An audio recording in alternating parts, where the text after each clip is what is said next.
Okay, I'm letting our guest in. Welcome, everyone. You're in the right place. If you're here to talk with Diane Ravitch, you are in the right place. Just hang on a minute. Let me get everybody admitted into our webinar.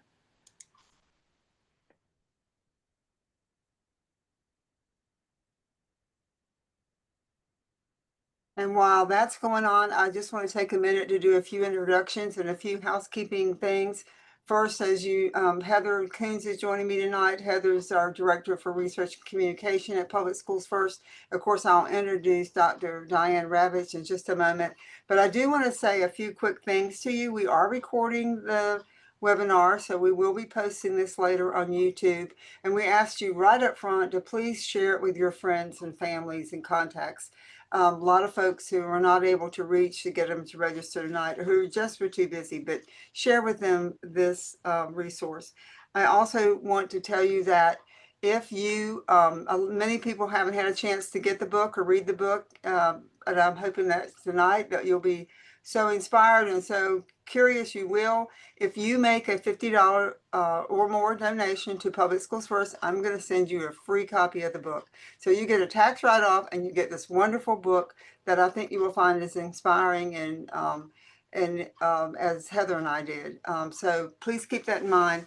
And then finally, Heather's going to keep track of your questions. If you will kind of put them in the Q&A resource there, there's that little button at the bottom with the question mark. If you'll just kind of enter your questions there, we're going to save time at the end and try to answer as many as we can. So I think that's all the background information I need to do. So let me go on now and introduce our special guest, which most of you are here because you already know a lot about her and respect her as much as we do.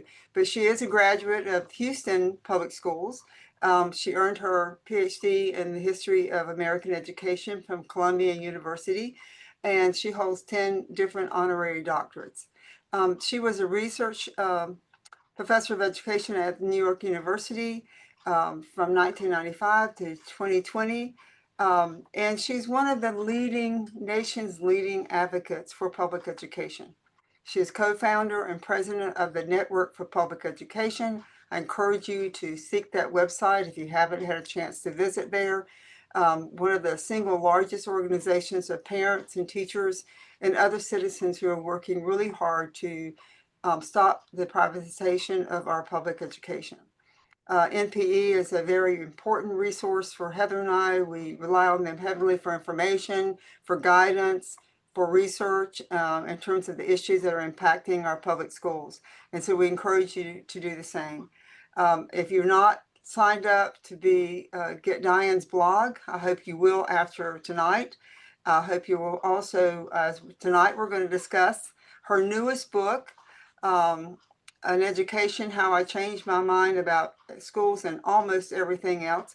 But she is also an author of 10 other books, and I hope you'll go to her website and seek out some of these and really get to know more about the information she's provided us in this fight to support and strengthen our public schools. So I'm not going to go any further with the introduction, and instead I'm going to say, Diane, thank you for coming here tonight and being with us in North Carolina. We've had a rough week. You know, we gave a new district away today for a congressional district. So we've had a rough day in North Carolina as we continue to fight for public education. And our General Assembly has not even passed the budget this year. Our teachers haven't gotten a raise. Our public schools are at a standstill. So this is a great timely time for us to discuss with you. So you had a very illustrious career for over 3 decades, being a voice for and a writer and a researcher and a speaker about some of a very conservative view of the role of schools in our society. You were kind of I think it's safe to say, a supporter of school choice and charters and vouchers and testing to make a lot of decisions about how schools were run. And this book is all about how you got to that part of your life. and then how you departed from that and becoming a skeptic of some of these same policies. So we're just going to turn it over to you and let you share with the audience, how the transformation and then the retransformation and the reform of Diane Ravitch happened. And share with us some of your, how you got from where you started as a researcher and scholar to where you are today, Diane. Well, I've wanted to write this book for a long time, but I wasn't ready. And a couple of years ago, I said, this is it, it's time. So I started writing it and rewriting it. And I was afraid that I'd leave people out or I'd forget important events and incidents. And the story is my life. I start with the first sentence I dreamed up years and years ago. I was born on July 1st, 1938 in Houston, Texas at 12:01 a.m. I think it was 12:01. It could have been 12. But I knew it would begin that way. And I would go on to tell the story of how my family came to America and what their background was. My mother was born in Bessarabia, which nobody knows of anymore because it's now called Moldova. But she came when she was 9 years old. And my father was born in Savannah, Georgia. And his father was a Confederate War veteran. So I am the only person I've ever met who can say my grandfather was a Confederate soldier. In New York, that's not a really great credential to have. But I don't think he spoke English. And he came from Poland as a teenager and was immediately conscripted into the Confederate Army. And I don't think he knew what in the world he was doing except maybe playing a drum or carrying a gun. I don't know. But my parents ended up in Houston. And my mother's proudest accomplishment was becoming a graduate of the Houston Public Schools. I'm one of 8 children. And I, unlike my siblings, had a really tremendous attraction to school. I loved learning. I loved reading. I would frequently, to get away from the noise, I'd climb up in a tree with a book just to get away from my 7 brothers and sisters and all the stuff that was going on around me. Eventually, I went to a really terrific college, which changed my life. I went north from Houston to Wellesley College, which is a really outstanding women's college. I loved going to a single-sex college because I didn't have to worry about whether I should have on makeup and nobody did. You could really focus on your studies. Wellesley was very enlightening for me. It opened lots of doors. And after I finished Wellesley, I married a New Yorker from a prominent family. I didn't realize how prominent his family was until after we were married. And I had 2 children. And then my second child, when he was 2 years old, died of acute leukemia. That is now virtually curable. At the time he had it in the early 1960s, 1964 to 66, there was no cure. And I was told from the outset, there is no cure. It's hopeless. Now about 80% of the kids who get this do survive. But after his death, I had another child, a son, and I won't go on into all the personal details, but they're all in the book. I decided after my 3rd son was born that I really had to get cracking and find a career. And I began casting about and decided I was really interested in what was happening in the schools because in New York City, there was a teacher strike that lasted for 2 months. And that was just incredible. Can you imagine the schools for 1 million children were closed down for 2 months? And it was in the paper every day. And I thought, I'd like to look behind this. So I started going to the library and reading books that nobody had checked out in 75 years, learning about the history of the New York City public schools. And I thought I would write an article about it, but I couldn't get anyone to accept the article because I had no credentials. And I decided, well, what the heck? I'm not going to write an article. I'm going to write a book. So I sought out the head of Teachers College, who is the most eminent historian of education. And I told him my plan. I said, I'm going to write the history of the New York City schools. And he said, have you ever written a book? I said, no. And he said, have you ever written any articles? I said, well, a few articles, and told him about them. And he said, well, why don't you write a few little essays? Well, I went away for 6 months and came back with 125 pages. And he said, "You're on your way, keep going." So I did eventually write that book. I did eventually get a doctorate from Teachers College, Columbia University. And I began writing, and writing about education was the career that I was looking for. And at the time that I started writing in the 60s, there was quite a lot of late 60s. There was quite a lot of hippies and societal disintegration. And I found myself becoming more and more conservative, although I thought I was a liberal. But I found myself incredibly attracted to meritocracy, to the idea that you could use the standardized test to find out who is best suited to advance to college. I believed in high standards, and the standardized test would set those standards. And I believed in colorblind policy.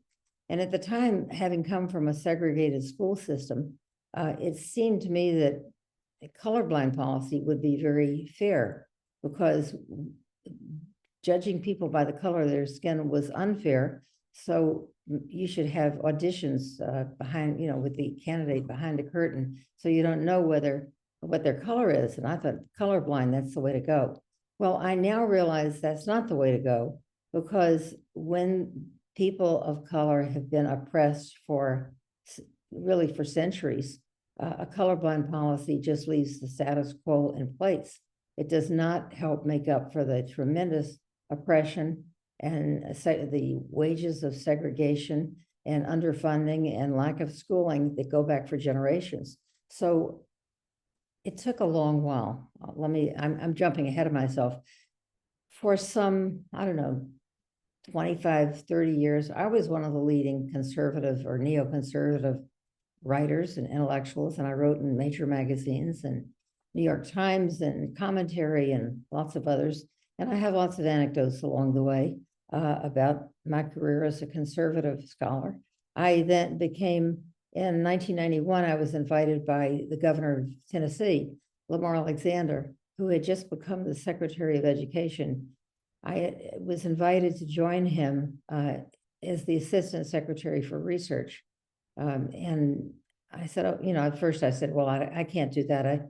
I wear blue jeans all the time. And he said, well, lots of women learn how to wear shoes and skirts. You can do that too. So, okay. I then spent a little over a year and a half as Assistant Secretary of Education for Research and Improvement, and learned a lot about Washington and about where the money goes. And that was an important learning experience. After I left the federal government, when George H.W. Bush was beaten by Bill Clinton, I then joined a number of very conservative think tanks, continued writing, and wrote about charter schools, which seemed like such an interesting idea. There were no charter schools when I left the federal government, but they were just getting underway in a couple of places. And Bill Clinton set aside $6 million to fund new charter schools and to help them grow, because there were only a handful that had opened in around 1991, 92. And Albert Shanker, who was a good friend of mine and president of the American Federation of Teachers, thought this charter school idea was a really interesting idea, because the way he put it to me was, he said, imagine the kids who were sitting in the back of the class with their head on the desk. They have no interest in schooling. Imagine if you could have a classroom where the teachers are focused on those kids and how to motivate them. And his charter school idea was that they would be unionized, they would be approved by their local school district, and this way it would eliminate any friction with the existing schools. And they would be, as he saw it, like a research and development arm of the public school system. And they would get a 5-year charter, maybe it would be renewed for 5 years, but they wouldn't be there to compete with the public schools. They would be there to collaborate and help find new methods for kids who are far behind. That was his idea. And by 1993, that was when he proposed his idea, was in 1988, at the very beginning, before there were charter schools. By 1993, he had become completely disillusioned and turned against them. And he said they were no better than vouchers. But this is the story that I tell, which is how I became disillusioned. I had been a strong supporter of charters. and I wrote articles in support of charters. I testified before the New York State Legislature in support of charters. Meanwhile, I'm in these conservative think tanks with really smart people, what would be considered like the conservative education intelligentsia. And we're talking all the time about why things aren't working out. How come we've got everything we want with No Child Left Behind? We have charter schools, we have standards, we have standardized testing. Everybody has to take the test in English and math, and it wasn't making a difference. I mean, we can see that in the beginning, the scores went up, but that always happens. You bring in a new test, everybody does test prep, and the scores go up. So I was a participant in these conversations, and I began to see reports from all over the country about charter schools that had closed, or charter schools that got the money and never opened, or charter schools that were run by people who embezzled a lot of money, or charter schools that had very strict admissions policies and were not taking the kids who were far behind in public school. So the stories piled up, and one of the think tanks I belong to is called the Thomas B. Fordham Foundation, based in Ohio, but actually based in Washington, D.C. And the Fordham Foundation decided to become a sponsor of charter schools in Dayton, which is where the money came from. And I opposed that because I said, how can we be a think tank and judge and evaluate charter schools if we're sponsors of charter schools? Well, what I learned was that it's very lucrative to be a sponsor of charter schools because you get a cut of the tuition money for every student that's enrolled. So we were sponsoring 12 schools, and I don't think that any of them succeeded. The attitude on the part of our leaders was, if a school fails, close it and open a new school. So there was constant charter churn in Dayton, and the ones that were getting good scores would stay open, and the ones that were not getting good scores would close. And we had a few instances where charter leaders were stealing money, and they closed and opened under a new name. And I began to see this pattern in many places. So I became very skeptical.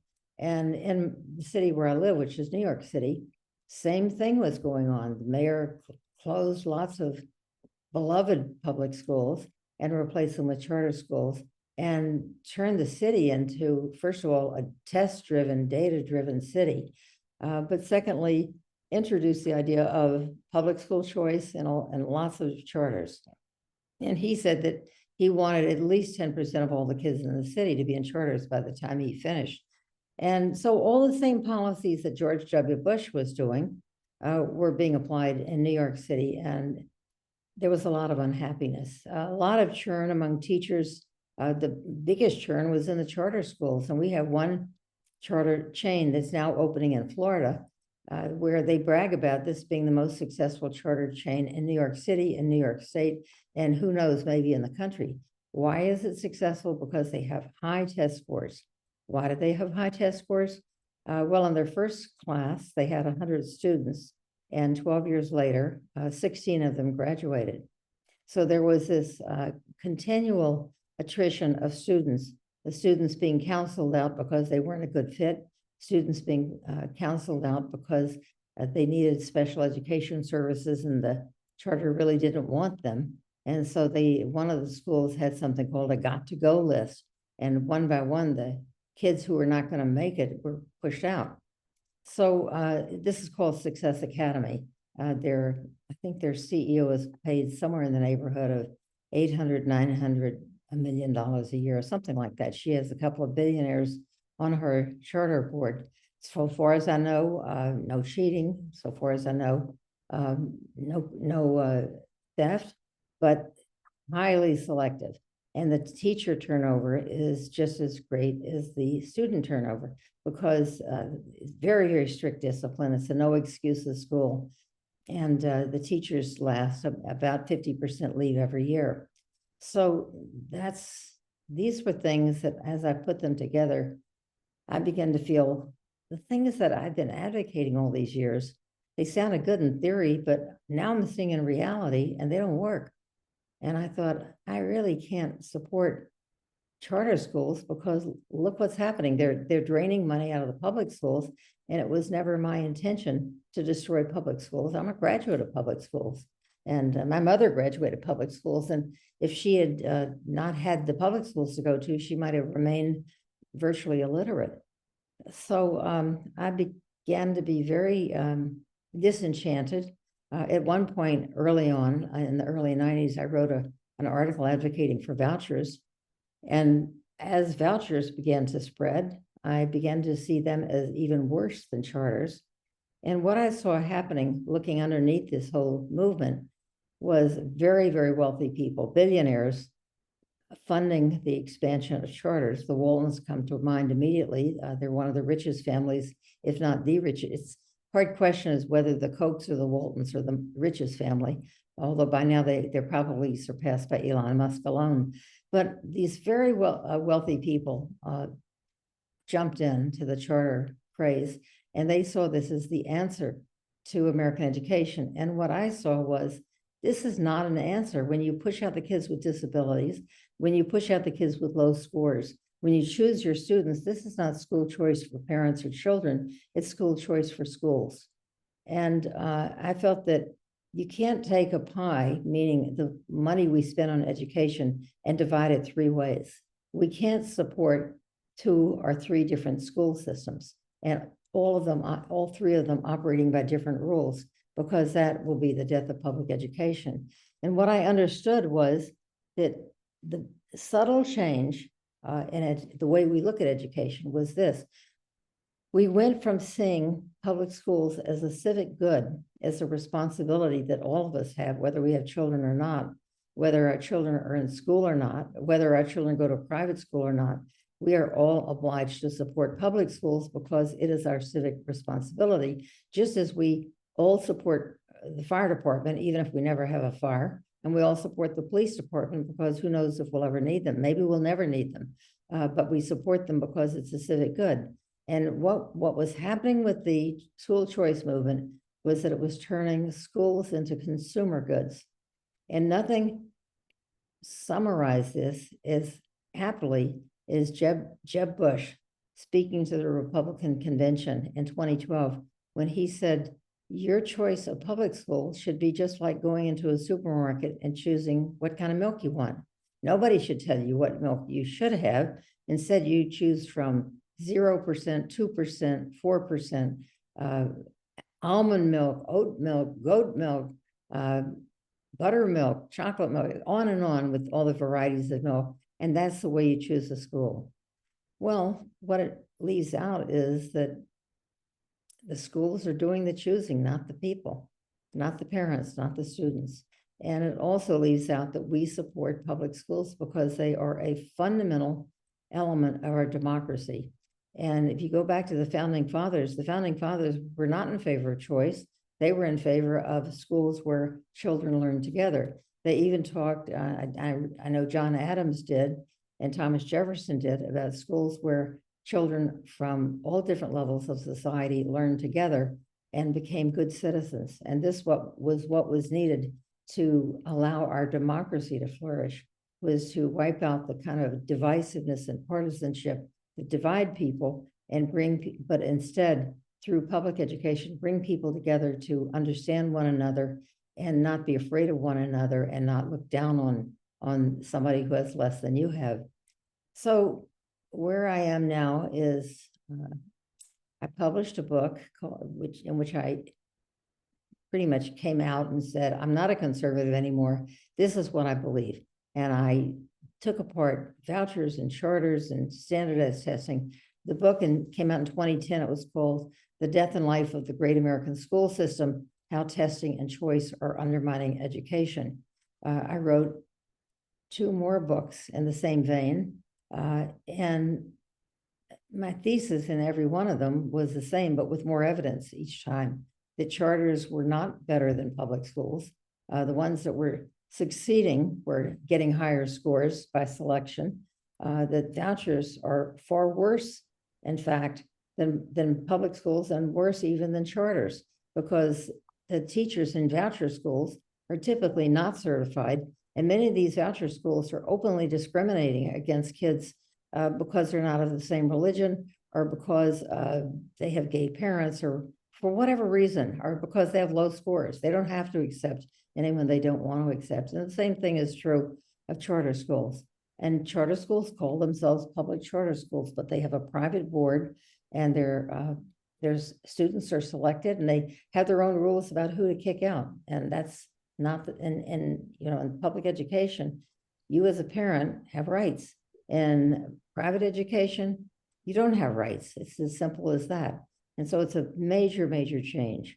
But this book, I explain how I came to this, and I actually I don't like the title. I have to tell you, I argued against the title because I thought, I can't even say it. It's so obvious. What I would like to be the title is the subtitle, How I Changed My Mind About Schools and Almost Everything Else. But I did not prevail, and so think of the subtitle as the title. What I changed my mind about is that, in a word, I would call the book Going from Being Conservative to Being Woke. And I say with great pride that I am woke, and I consider myself to be woke in the same way that Jesus was woke. And I have a quote in the book where I said, he said, feed the hungry, clothe the poor, the afflicted, help heal those who need healing. I mean, he was about giving and about the spirit that I associate with Christianity, which is the spirit of faith, love, hope, charity. And I discovered, I was trying to explain this the other day to a friend, and I said, well, you have to learn about Republican Jesus. And she said, well, what is that? And I said, look, it's actually in Wikipedia. Republican Jesus doesn't say any of those things that are in the New Testament. Republican Jesus says, if you're hungry, go out and get a job. Take care of Have kids, yourself. educate them. Yeah. Don't expect me to help you. You're on your own, kiddo. So that's what I'm the opposite of. And I would like to think of myself, and I wish that people who call themselves Christians were in fact Christian in the same way that Jesus was. And I say this as a Jew, and I love Jesus because I love what he stands for, the ideas, the ideals, the values. And I think we should all be on that page. So that's where I am today. And my book is very personal, it's very intimate. And I tell it like it is, that if we're ever going to have what we want in terms of good schools, we have to stop the privatization. We have to stop the obsession with testing. We have to have smaller class sizes. We have to take all those resources, the millions and millions of dollars that have been siphoned off for privatization, and put them into public schools so that kids get the services they need. And quite frankly, we're in a very bleak moment now. I don't see anything getting any better, at least until the next congressional election, when there's a chance that Democrats might be able to stop some of these horrible cuts in special education, for example. The goal, and they said it out loud before this administration came into office, their goal was to take the two big Title I and special ed funding and give them to the states as block grants, which meant without any requirement that they be spent on the kids for whom they're attended. So you could take that block grant for Title I for poor children, low-income children, and you could take that block grant for kids with disabilities and use it to give kids vouchers, use it to open more charter schools. So there is no one in the Department of Education anymore who has the job of regulating and overseeing what states are doing with the money that's intended for kids with disabilities. And they may end up having no special funding. The special ed funding may be diverted to other purposes because that's what they want. Well, Diane, one of the things that I've really appreciated in your book, I mean, you explain how No Child Left Behind influenced you in terms of your views on standardized testing, because it very clearly did not work. It wasn't producing what you thought it was. But I was fascinated by your discussion of Richard Rothstein's work, and I wonder if you want to talk about that a little bit and how that reshaped your whole notion of the role of accountability, the impact of poverty on school performance, and these kind of things that were being totally glossed over by the testing industry, right? Like you know, I could do it, you should be able to do it. If you pay attention in class, your parents are helping you at home, you should make good test scores. And then Richard's work was so profound. And I wonder if you want to talk about that a few minutes and how that kind of really refocused your views of how kids learn and how we should help them. Well, before I read Richard Rothstein's work on race, class, and schools, I was on the National Assessment Governing Board, and I was appointed by President Clinton. And I was on this board that's made up of people from around the country, and it oversees NAEP being the National Assessment of Educational Progress. And it tests kids, and every once in a while you'll see a big headline about scores are up, scores are down, more kids are doing well, more kids are doing poorly. That's all NAEP. So while I was on that board, I was very puzzled by the fact that the results were usually the same every time. And that is, the rich kids were at the top and the poor kids were at the bottom. And I wondered how much variation there was, and there was very little variation. Occasionally you'd see a few rich kids who probably were not very bright and they didn't have good scores, but that was very much an anomaly. And you'd occasionally see poor kids who had high SAT scores or high test scores, and that was an anomaly. There was a step ladder, as I discovered the more I did research on this, and it's not just NAEP, which is given to kids from grades 3 through 8, and also in kids in 12th grade. It's not just NAEP that shows that the rich kids do very well and the poor kids do very badly. It's state tests, it's the international test, it's the ACT, and it's the SAT. Every standardized test, first of all, is normed on a bell curve. So when they talk about closing achievement gaps, you can't close achievement gaps when the test is designed to produce achievement gaps. The very nature of a norm is there's the bell curve. It's like this. There's the bell. And one end is the low end and the other end is the high end. And the questions are designed so that there will be some questions that very few kids can answer correctly. And there'll be some questions that everyone can answer correctly. And so the poor kids will score poorly because they don't have medical care, they don't have dental care, they don't have screening for eyeglasses. As I learned when I read Richard's wonderful book, which I think is Race, Class, and Schools. I always get them mixed up as which comes first and which is last. He explains that if a child is living without food security, without the security of knowing they have a home, and living in fear because gangs are terrorizing him or her when they walk home from school. And there are roaches and vermin in the apartment building.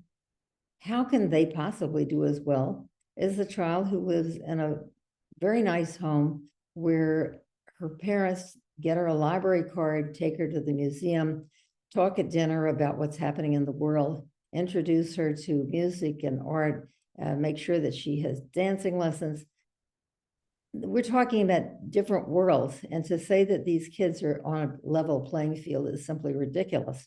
And I think that it's important to understand that what is driving the achievement gaps in our society is the income gap and the wealth gap. And none of us know how to change that. But I think if you read deeply into economic history, you find, for instance, that the wealthy used to pay a 90% tax during the Eisenhower administration. And now it's the goal of national policy is to drive their taxes down as low as possible because they're going to create jobs and there'll be a trickle-down effect. But we know that that hasn't happened. We have more billionaires today than we've ever had, and more wealth inequality and income inequality than we've ever had. The top 1%, I think, have the same income as the bottom 50%. We never had that degree of inequality during the time where we were undergoing a lot of economic growth. And during the 1930s and 1940s and even into the 50s, unions employed a substantial percentage of the population. And now private unions have been almost driven out of existence. And the only real unions left are the public sector unions, especially the teachers union. And so my answer to why there's so much antagonism towards the teachers union is they're the last survivors.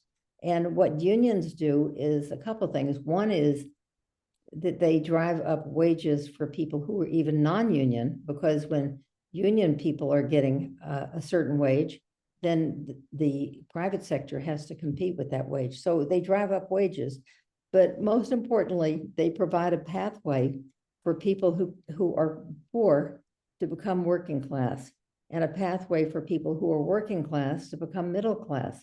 They being in a union means you have a pension, you have health care, and you have a certain measure of job security. Being without a union means you don't have any of those things. So the unions have been the biggest contributor to the middle class, the growth of the middle class. And I would say that our best days were those in which we had far less poverty and a thriving middle class, and people felt that they could, in their lifetime, go from being poor to working class and working class to middle class, and that their kids would have a better life than they did. And I think today that sense is gone. We accept that there are people like Elon Musk, who's now worth $500 billion. And, you know, there's something called the Bloomberg the Bloomberg Billionaires Index. He publishes it. It's published every day. His name is not on it, but that's a matter of choice. And it's astonishing to see how many people have hundreds or 50 billion, 60 billion, 100 billion. I know that Jeff Bezos' wife has been wonderful in trying to give away her fortune, but even though she's given away billions of dollars, she still has more money now than she did when she started giving it away, because the economy has been very, very good for people with tons of money. So I think that underneath the discontent about schools is really a great lie. People are not accepting that we have a powerful economy, we have a powerful culture, the whole world loves American movies and American songs, and it's because we have, believe it or not, an educated population. And who educated that population? Public schools. And now we're in the process of tearing down the driver of this great economy, which is the kids who were educated with others in public schools. And I read an article today in The Atlantic that just made me so angry. And it said that we have a literacy crisis. Our children are illiterate and blah, blah, blah. Of course, they're basing it all on NAEP scores, not understanding how the testing works. But I would challenge any critic of the public schools, any legislator in North Carolina or New York or anywhere, any member of Congress, take the 8th grade NAEP test, publish your score. I promise you, unless you're a mathematician, you will fail. It is very, very difficult. I took math all the way through public high school, and I couldn't answer the 8th grade questions. When I sat on the NAEP board, one of the jobs we did was to read questions. I read questions for history and civics and reading. And I could see, you know, a lot of really ridiculous questions and also ridiculous answers. I could not read the math questions except for 4th grade, because the 8th grade was so difficult. I couldn't do it. And I would challenge them to do it. And if they can't do it, stop complaining about the schools.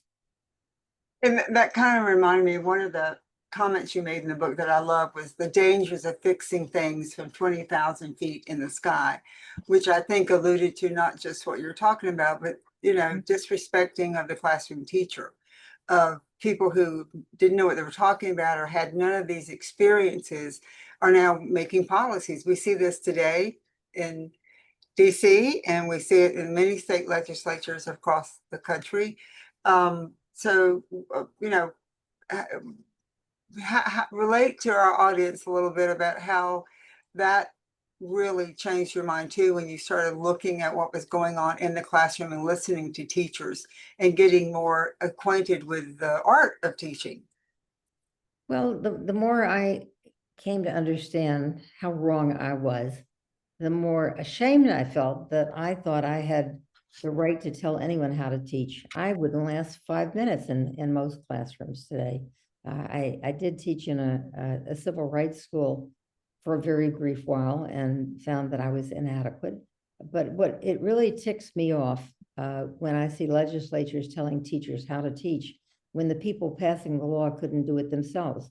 And I say in the book that I've always been pro phonics, but I don't like to see any legislature or Congress mandating how to teach reading because they don't know how to teach reading. And I predict that within about 10 years, maybe 15, the science of reading will be discredited and there'll be a swing in the other direction. We've been through this again and again and again, and I know the background of the science of reading. It was really a panel that was created by a guy who was an advisor to George W. Bush. And the panel was stacked with people who were pro phonics. I'm pro phonics, but I don't think that's the only way to teach reading. I think teachers can teach it in a variety of ways in response to the kids in their class. Some kids start school already reading. Some kids need a lot of help. Most kids need phonics. Some kids don't. Leave it to the teacher. Make sure the teacher has lots of different tools in her toolbox and get out of the way.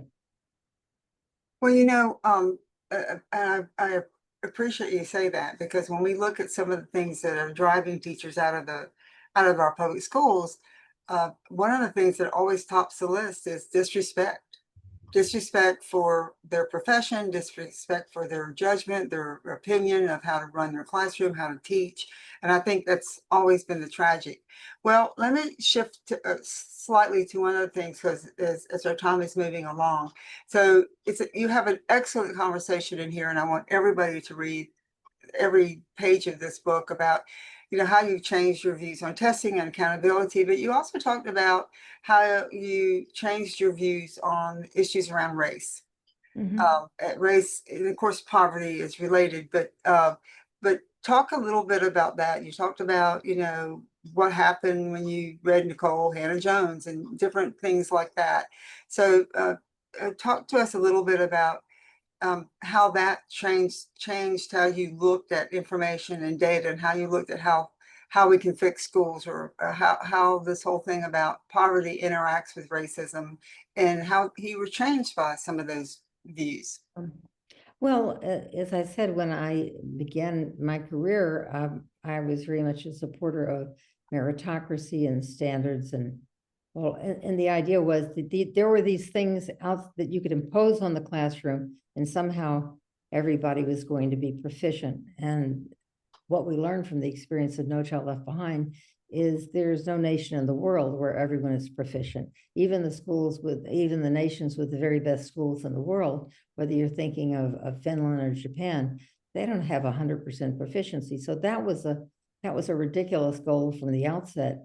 But where I changed my mind on the issue of race was that I came to understand that you can't make up for hundreds of years of oppression by setting high standards. You can't expect that kids, and I said this before, that kids who have not had equal opportunity are going to be able to have high test scores. It's very rare that that happens. I grew up as I said before, in a segregated school system. I never knew another Black child of my age. So I consider that to be a great loss on my part. And I think that, I don't know, I have mixed feelings about how we should go about changing all of this. But what I feel is at the bottom of it is the economic disparity. And if we do nothing about the economic disparity, we'll not see any change in our schools. Yeah, we often, in a lot of our discussions, I show the film Resilience a lot, talk about ACEs, adverse childhood experiences and trauma of kids. And the one thing at the end, people always ask me what to do. And I go, well, the number one thing you can do is fix poverty. If we can fix poverty, I mean, that has such an impact on those events in a child's life that determine their ability to do a whole variety of things, even exist, and learn. Now, one of the things I want to just, I hate to shift to this, but like, I want to say that one of the things that you say clearly is, folks, we have been given a false story. We've been given a false narrative. It's a hoax. We're not going to say fix schools. That's not going to fix poverty if you quote fix schools. It's not going to, but somehow you mentioned how the billionaires, the grifters, the Christian nationalists, the libertarians, they're kind of like all had this goal of getting public schools shut down and closed. But so how did they start this whole thing? This whole conversation around if we can, we need to give poor kids an out. That seemed like that is such a strong message that was been used by the privateers, by the billionaires, by all these folks with these different motives, but for the same goal. So talk a little bit about how that has been such a myth and how that is so untrue.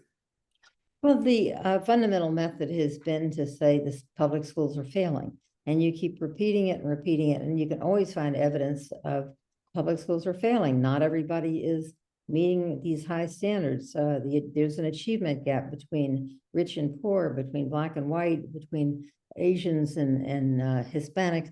There are all these gaps in the public schools are failing. And then you just keep saying it over and over again. And you will find lots, if you search, you will find lots of examples of here's a child who, got to 12th grade and he can't read. How common that is, I have no idea, but I expect it's extremely uncommon. And that most of our public school graduates are going on into becoming good workers and good students in college. And we've been hearing the same complaint since 1983. Now, how long is that? 17 and 25. That's a long time, right? Is that, older than my children? Yeah, right. Okay, that's close to 40 some years, yeah. So meanwhile, our economy is probably the largest and most thriving in the world. And as I said before, our culture is picked up and repeated all over the world. We continue to be successful as a society on everything except our treatment of people of color. Today, you could say our treatment of immigrants. And I think that, well, of course, I having changed so many of my views, I just think what is happening today is not America. I mean, we're all immigrants or children of immigrants, and my mother came as an immigrant, and I just have a hard time seeing these videos of people being dragged away from their workplace. But to go back to the original question, the story is our public schools are failing. Almost anything else is better.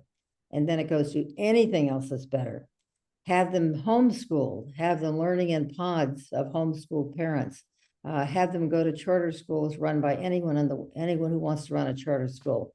I remember Teach for America used to say, I don't know if they say it anymore, you can't fix poverty, but you can fix schools. And so we've fixed neither poverty nor schools. And I think that the story in New Orleans is not one of success, but of constant churn, where the white kids who are in a minority in New Orleans go to the very best charter schools and they have high scores. And the poor Black kids are in schools that are constantly closing and reopening, closing and reopening. And so their scores somehow disappear. But they're not a high performing district, and Louisiana is not a high performing state. But we get fed this same hoax again and again about there's somewhere out there, there's something better than public education. And we're just not willing to put in the effort or the money to make our public schools succeed when they are succeeding in many, many communities. And they're part of what makes for community.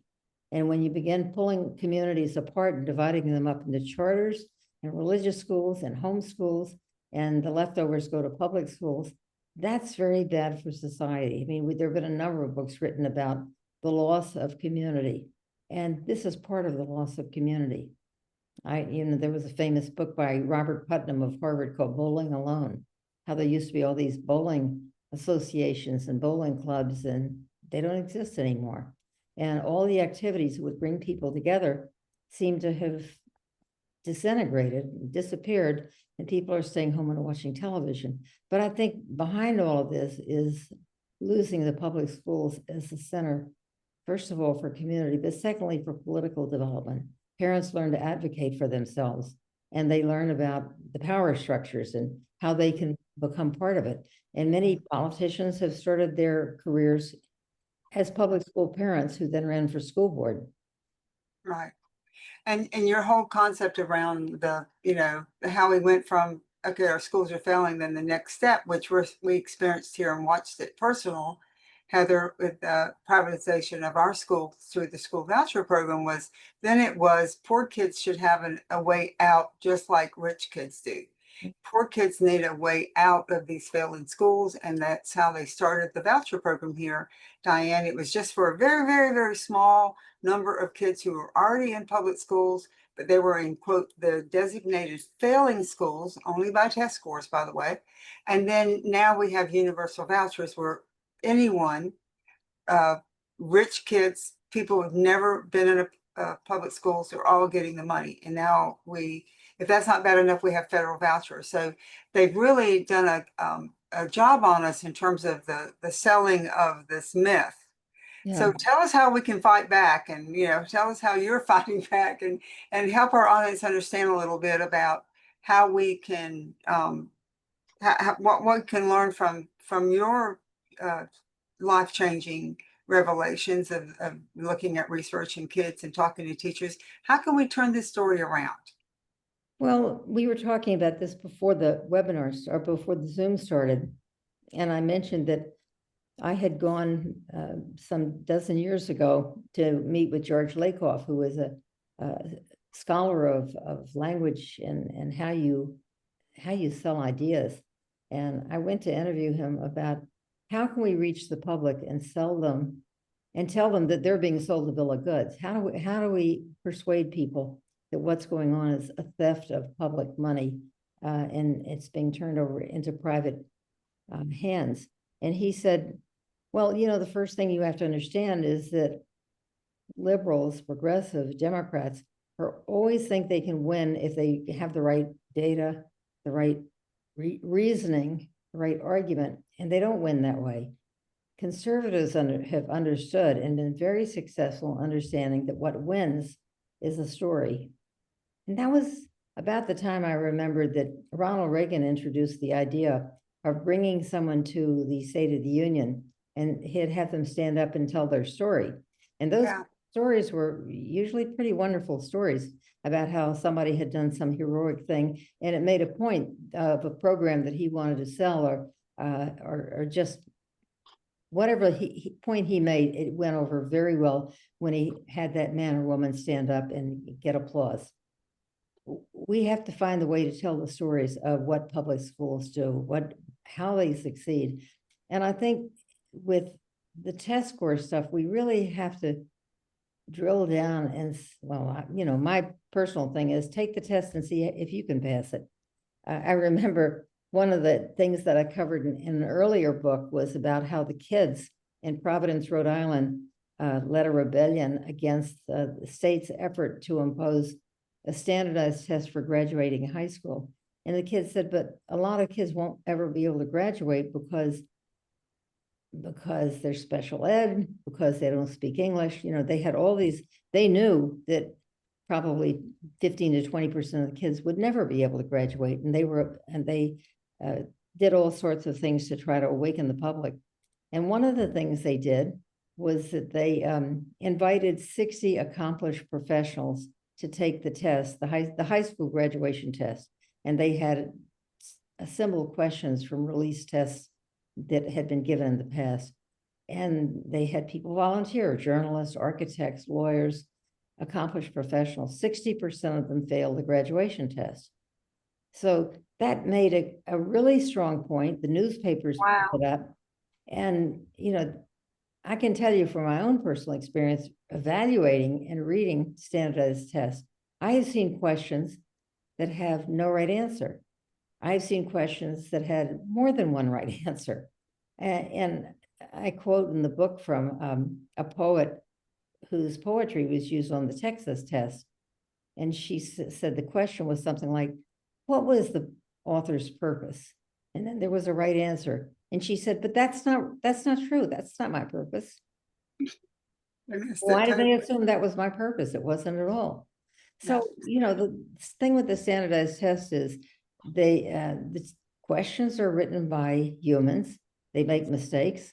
Some of their assumptions are wrong. And they're scored by machines. Maybe the only thing standard about them is that they're scored by machines. But the questions, and they're just, Well, I'm gonna it's give a real Heather problem.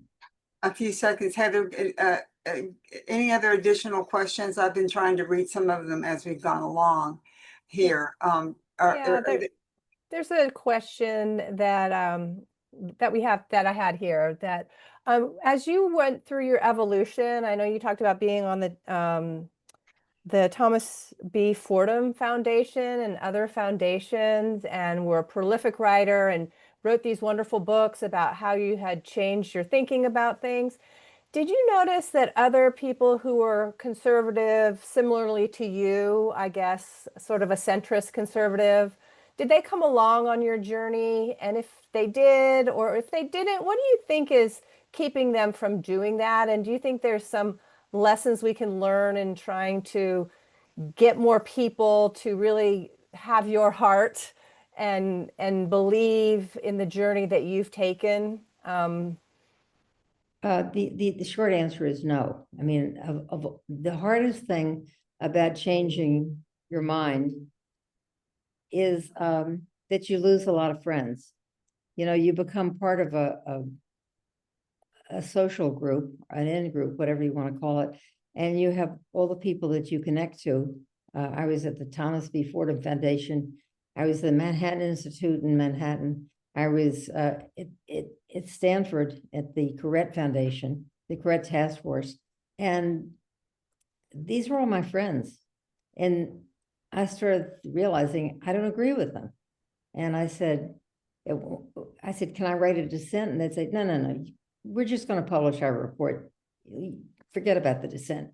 And then I said, well, there's no convincing them, but I definitely just don't think this is working anymore.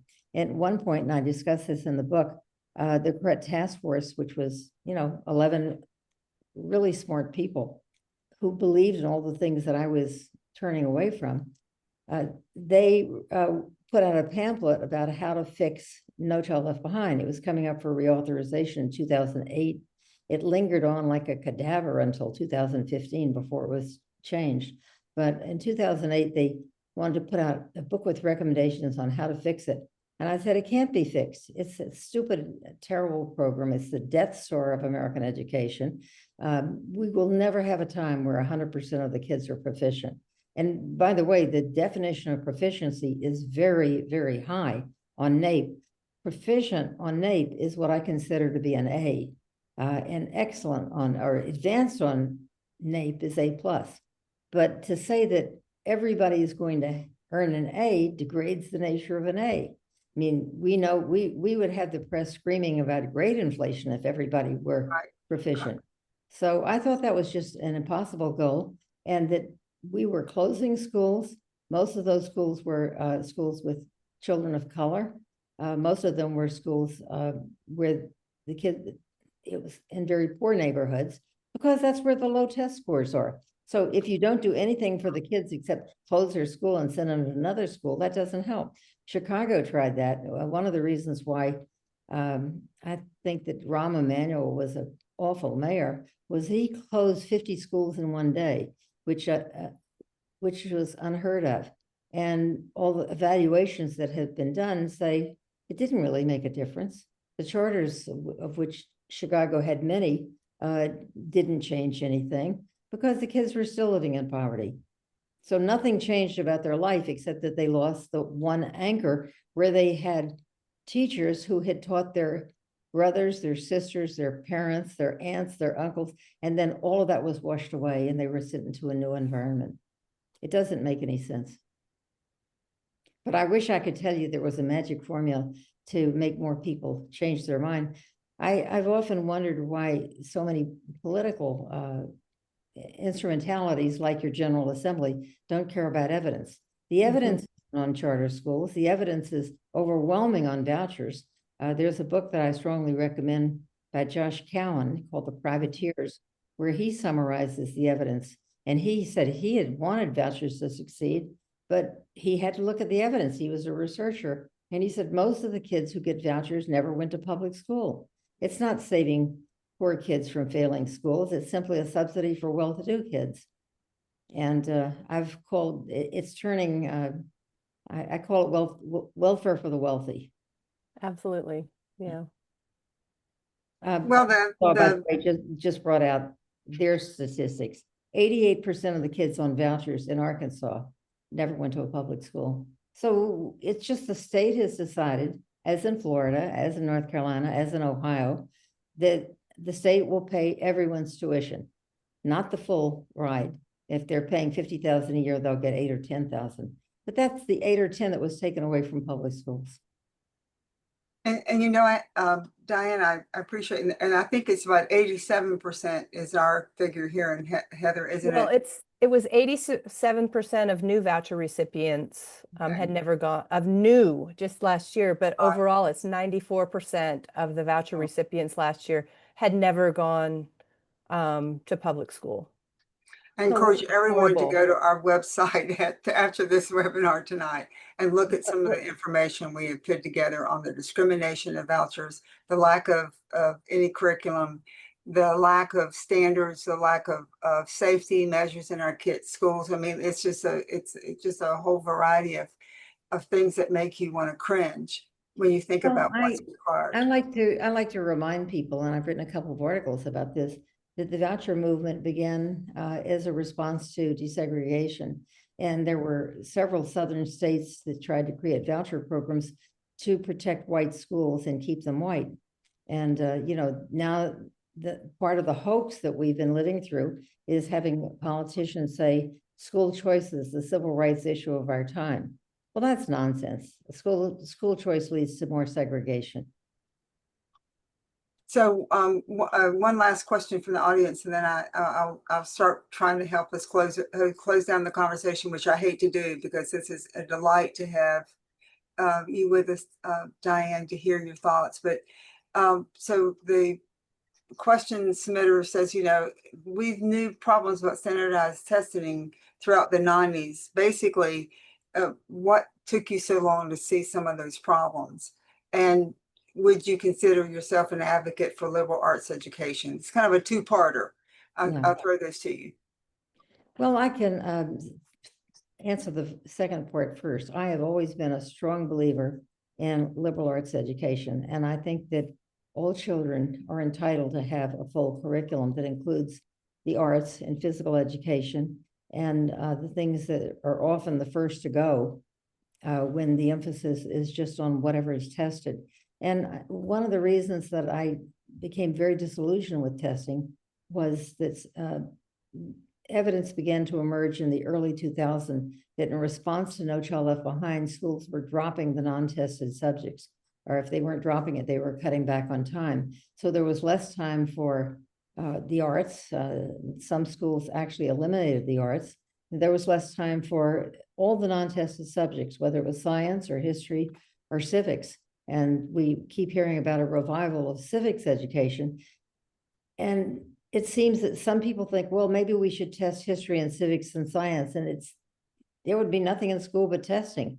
And I think if you understand, and why didn't I understand sooner? You know, I plead guilty. I should have, but there's so many people who still don't understand that it's the nature of a standardized test, that it's normed on a bell curve. You will never close the bell curve because it's designed never to close. And there will always be kids in the bottom half, and there will always be kids in the top half. And the kids in the top half will be more affluent than the kids in the bottom half. And the kids in the top 10% will be the most affluent.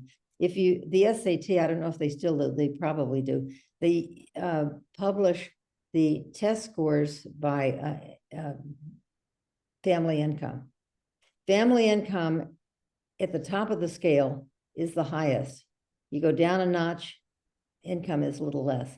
And it's like a stair step. There's nothing irregular about that scale or that ladder. It's a step ladder. Poorest kids at the bottom, a little bit more money, you go up a few more points. At the very top, the highest incomes. And that is true of every standardized test.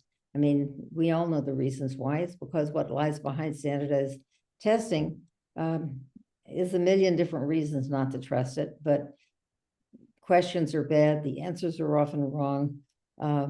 It's scored by machine. It changes the nature of learning, so that instead of kids exploring ideas, they're instead looking for the right answer. So there are so many things wrong with testing, and that's just a few of them. And the amount of time given over to test prep is criminal, because it used to be considered unethical and unprofessional for kids to have test prep. Now it's simply taken for granted. Everyone has to have test prep. Well, and the most egregious insult on the insults is in our state and in almost every state in the country, is that we use test results to punish teachers and to shame children.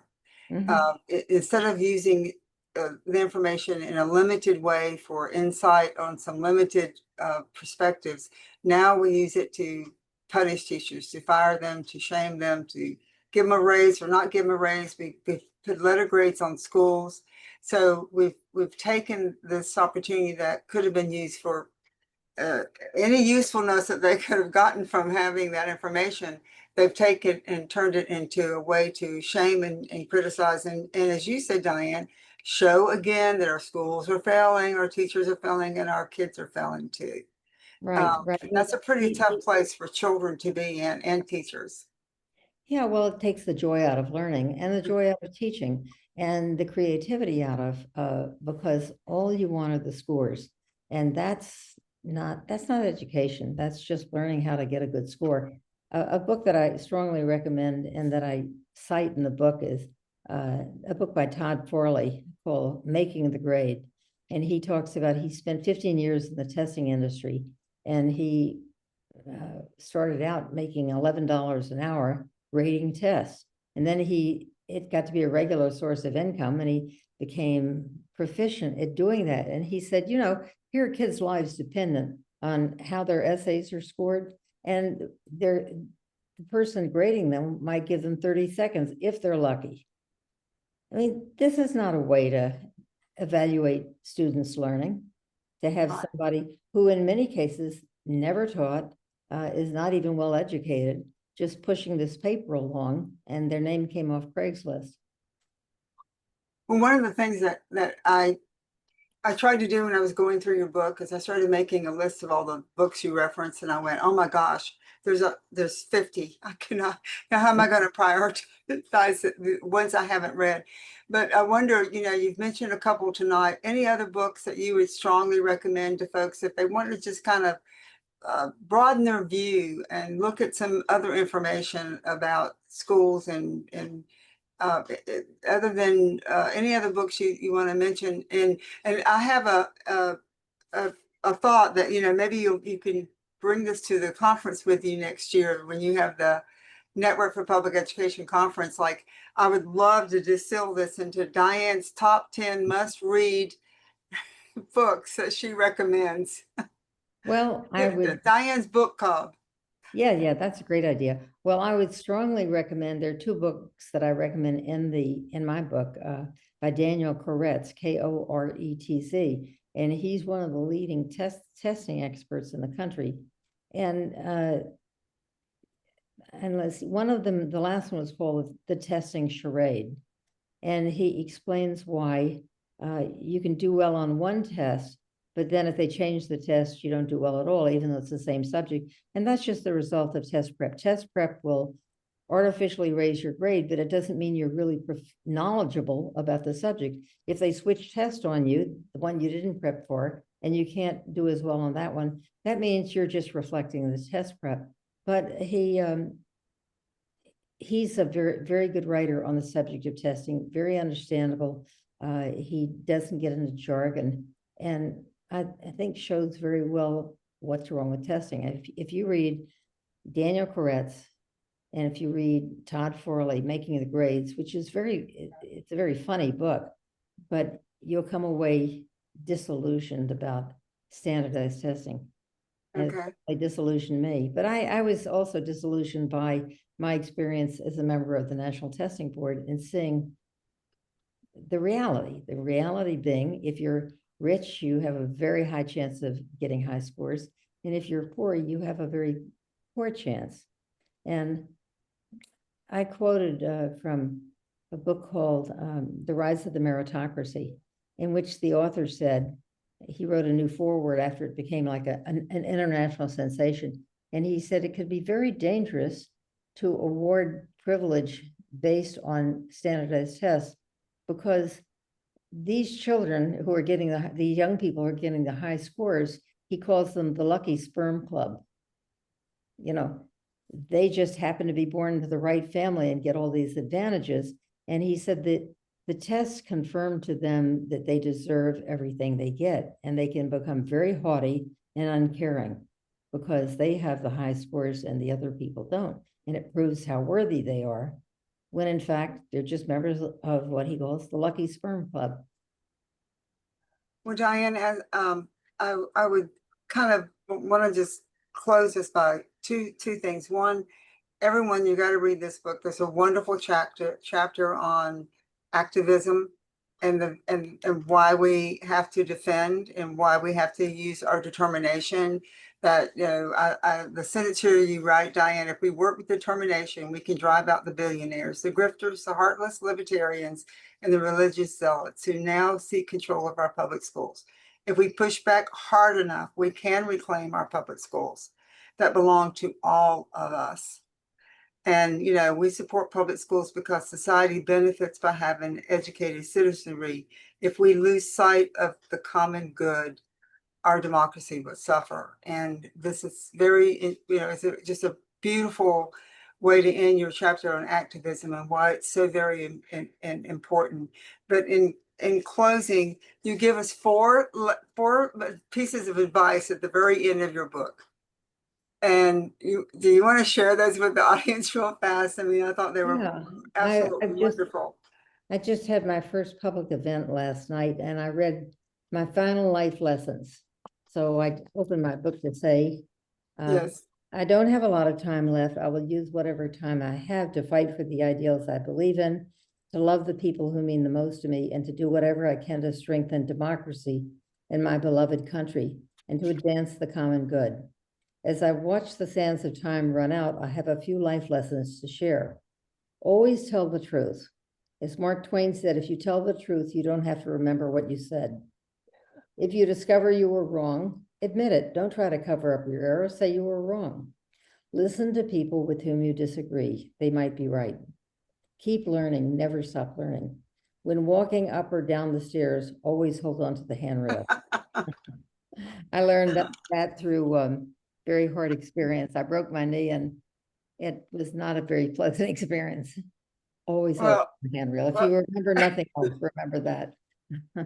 Well, what really tickled me about this whole response is that I think that's really the essence of even the lessons we like to teach our children, right? Or our parents taught us, you know, tell the truth, admit when you're wrong, be able to say, I'm sorry, be able to keep learning, be willing to listen to other people. And I think right now in our society, we certainly advocate that. That, you know, putting some civility back into our conversations, into our communities. And I appreciate it so much, Diane. This is an incredible book. It's very inspiring. Some of the folks have asked what were the names of those books. I'm going to send you a thank you for attending email. And in there, I will pull out the names and these books that Diane's mentioned and the author, and a link to where you can find them. So don't try to write them down right now. We'll send it to you in an email, because there are several books in here that are excellent. Some of the folks that Diane has mentioned, like Josh Cowan, and of course another author that we care about deeply and respect is Derek Black, and he's done a lot of wonderful wonderful work looking at these issues. So Diane, in closing, thank you for inspiring me. Thank you for the thousands and thousands of people who have been enlightened by listening to you, by following you, by reading your books. And, you know, I think that hope this won't be your very last book. I hope there'll be some other commentary someplace, or some essays at least, and maybe Diane's book list will I be. should say, Yvonne, that every time I've written a book, I've always said this is my last book. My last book. Okay. So who knows? You never know. Yeah. Maybe Well, the next will be a tell-all that tells even more. yeah, maybe so, right? But thank you for giving us a life lesson yourself of one of determination and being willing to change and listen and learn. And I think that is what we all have to do right now. I think the only way out of some of the dilemmas we find ourselves in is to be willing to listen, to learn, and to talk with each other And look at and the share our approach. views. So thank you so much for this. And in closing, everyone, thank you for joining us tonight and spending time with us. Please get the book and read it. It's worth your time. It's inspiring. And it's also, I learned so much about things that I did not understand, about authors and researchers and other books that I want to read. And I hope that you will too. I think that'll be, it's not just your memoirs. That's wonderful, Diane, but it's also a really rich list of things that we ought to go read and think and learn from. So thank you for that. Thank you, Heather, for joining us, and good night to everyone.